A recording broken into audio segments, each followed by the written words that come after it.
Alors, coucou, j'espère que vous allez bien. Et aujourd'hui, je reviens avec une vidéo encore sur la manifestation, mais cette fois-ci avec du concret et avec vraiment un exercice super pratique et super efficace. Et je plaisante pas.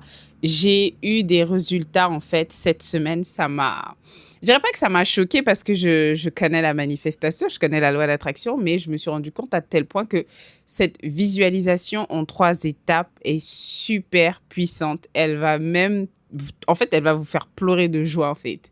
Parce qu'il faut savoir, l'une des choses qui est très importante quand on manifeste, deux choses. J'avais parlé de deux choses. L'énergie et l'émotion. On va dire ça comme ça. Pourquoi je veux pas dire non?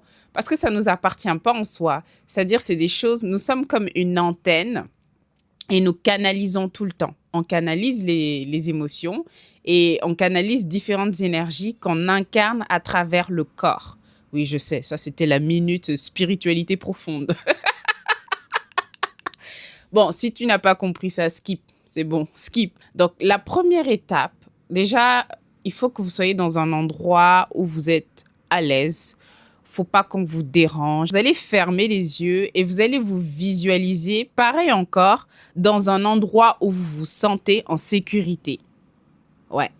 Ça peut être à la plage, ça peut être, je sais pas, ça peut être un endroit même de votre enfance, dans un parc, vraiment un endroit, visualisez dans votre tête un endroit où vous vous sentez en sécurité. Et ressentez l'émotion. À ce moment-là, je suis dans cet endroit, qu'est-ce que je ressens? Et prenez vraiment le temps de faire cette première étape, de ressentir euh, ce que vous ressentez quand vous êtes dans cet endroit, le bien-être, la paix intérieure. Ressentez l'énergie, ce que l'énergie de cet endroit vous procure. Donc forcément, ça doit être un endroit qui vous procure une énergie positive. Il faut vous impliquer émotionnellement, ressentez les choses à 1000 à l'heure. OK. Maintenant, deuxième étape, là, vous pouvez vous permettre maintenant, c'est comme on va étendre cette visualisation, vous allez penser à tout ce que vous voulez dans la vie. OK? Parce que une fois que tu te sens bien, là maintenant, tu peux voir maintenant ta manifestation de manière générale. Ce que Abraham X appelle ton vortex. Ton vortex, c'est là où tu as mis tout ce que tu désires avoir dans ta vie. La voiture, l'argent, la maison, le copain, la copine, le mari, la femme, je sais pas, je m'en fous, l'enfant, bref. Les amis, les voyages, bref. Tout ce que tu rêves, en fait, d'avoir, de vivre, d'expérimenter, ça, c'est la deuxième étape. Donc, tu sors. Si tu veux, tu restes dans cet endroit et tu continues d'imaginer, mais tu peux sortir. Moi, je sors après. Je m'imagine là-bas, je m'imagine en train de faire ça et je ressens encore l'émotion. Ça, c'est la deuxième étape. La troisième étape, elle est très, très importante parce que vous avez beau avoir fait tout ça, il y a toujours une partie de ton cerveau qui va te dire est-ce que tu mérites? Est-ce que tu mérites? Est-ce que tu es quelqu'un de bien? Qui t'a dit que ça va se manifester? Oui, il y a toujours une partie de notre cerveau qui doute. Et la troisième étape, j'appelle ça the locking part. Il faut boucler la boucle, en fait. Si je peux parler en français comme ça.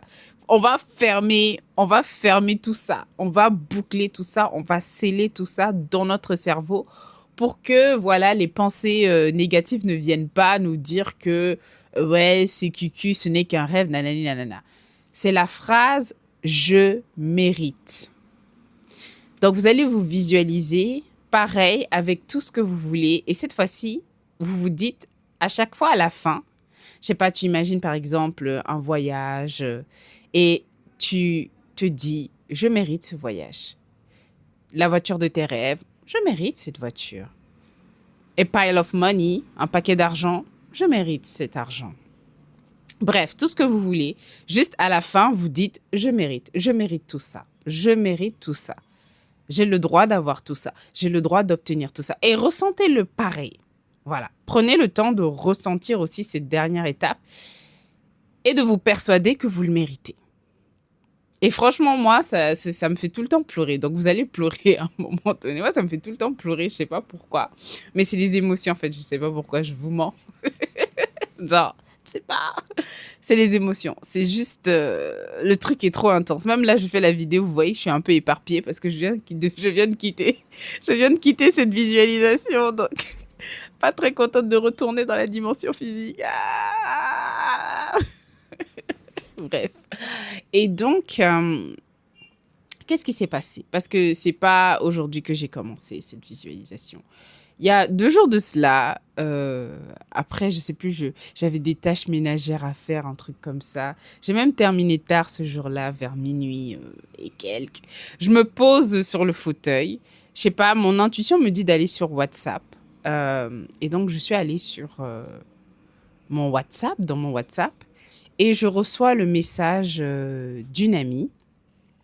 Et elle me dit, en vue des fêtes de fin d'année, tiens, je t'offre ça. Alors, je tiens à préciser ce qui m'a choquée, c'est que, alors, c'est une amitié qui est très, je sais pas comment la définir parce qu'on n'a pas eu l'habitude, on n'a pas souvent l'habitude de s'offrir des choses. C'est tout ce que je peux vous dire. C'est une amitié qui est plus basée sur la discussion, l'écoute, vous voyez ce genre d'amitié. Donc, on n'a pas eu très souvent à s'offrir des cadeaux, je vais pas mentir.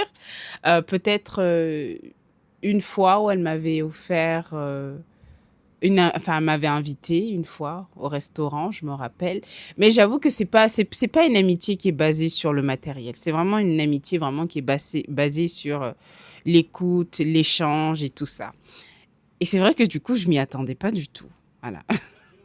À ce petit cadeau de fin d'année. Et j'en ai même rigolé. Je me suis dit, tiens. Bizarrement, je me disais ces derniers temps que je mérite d'avoir des bonnes choses. Je mérite qu'il m'arrive des bonnes choses. Et franchement, ça marche. Donc, tentez l'expérience et dites-moi, en fait, vos résultats à vous. Donc, voilà.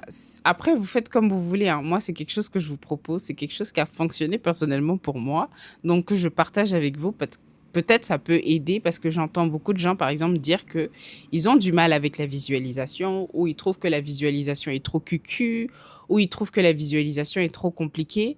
Mais moi, je pense que la clé dans la visualisation, c'est vraiment, il faut que tu te sentes bien, il faut que tu te sentes en sécurité et puis il faut que tu sois persuadé que ce que tu visualises, tu le mérites. C'est vraiment 3 clés. Il faut que tu te sentes bien, en fait. Il faut que tu te sentes en sécurité et il faut que tu sois persuadé que tu mérites ce que tu es en train de visualiser, ce que tu es en train de vivre dans ta visualisation. Tu dois y croire, en fait, tu vois. Donc, c'est ça. Sur ce, je vous embrasse très, très fort et on se dit à très bientôt pour d'autres vidéos. Allez, ciao.